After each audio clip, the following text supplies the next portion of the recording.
আসসালামু আলাইকুম ওয়া রাহমাতুল্লাহি ওয়া বারাকাতুহু। আমার সম্মানিত দর্শক শ্রোতা ভাই এবং বোনেরা, আশা করি সবাই ভালো আছেন।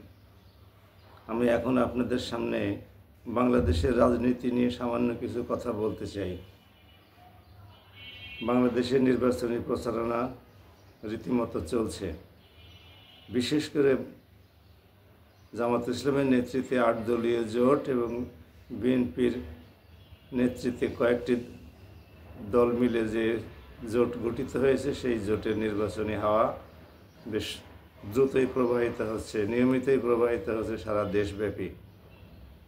কিন্তু এই মুহূর্তে যে দুইজন মানুষের সবচেয়ে বেশি প্রয়োজন ছিল, তার মধ্যে একজন দেশনেত্রী বেগম খালেদা জিয়া, বিএনপির চেয়ারপারসন এবং ভারপ্রাপ্ত চেয়ারম্যান জনাব তারেক রহমান, যিনি এখন লন্ডনে অবস্থান করছেন। কিন্তু এই দুঃখজনক হলে এই দুইজনের কেউই এখন দেশে নাই। নানান জল্পনা কল্পনা চলছে উনি কেন দেশে আসছেন না। মায়ের এত বড় গুরুতর অসুস্থতার পরেও উনি দেশে আসতে চাচ্ছেন না কেন, আসতে পারছেন না কেন।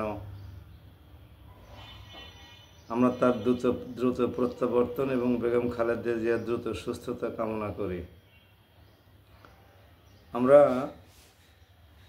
পর্যালোচনার স্বার্থে দুইটি বিষয় নিয়ে কথা বলি। ধরুন, যদি তারেক রহমান সাহেব ইলেকশনের আগ পর্যন্ত আসতে বিলম্ব করেন এবং বেগম খালেদা জিয়া অসুস্থ হয়ে উঠতে অনেক সময় নেন, তাহলে বিএনপির অবস্থা কী হবে? তাহলে বিএনপি যে নমিনেশনগুলো দিয়েছিল এবং যেগুলো বাকি আছে সব মিলিয়ে সারা দেশে কি সুন্দরভাবে প্রপাগান্ডা চালাতে পারবে? তাহলে কি বিএনপি নির্বাচনে খুব একটা ভালো করতে পারবে? আমাদের আশঙ্কা হয়, কারণ বিএনপির নেতৃবৃন্দ যে লাগাম ছাড়া বক্তব্য দিয়ে যাচ্ছেন, যেমন অ্যাডভোকেট ফজলুর রহমান সাহেব, তারপরে ঢাকা বিশ্ববিদ্যালয়ের ছাত্র নেতা, পাবনা জেলার ঈশ্বরদী এবং আটঘরিয়া থানার এমপি পদপ্রার্থী হাবিব, এরপরে হেফাজতে ইসলামের জনাব বাবুনগরী,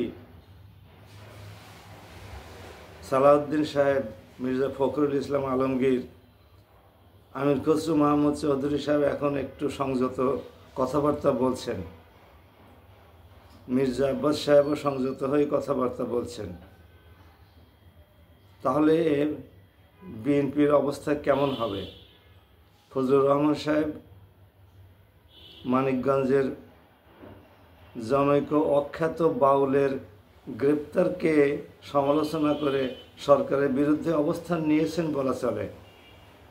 এটাও ফখরুল ইসলাম সাহেবকে বিতর্কিত করেছে।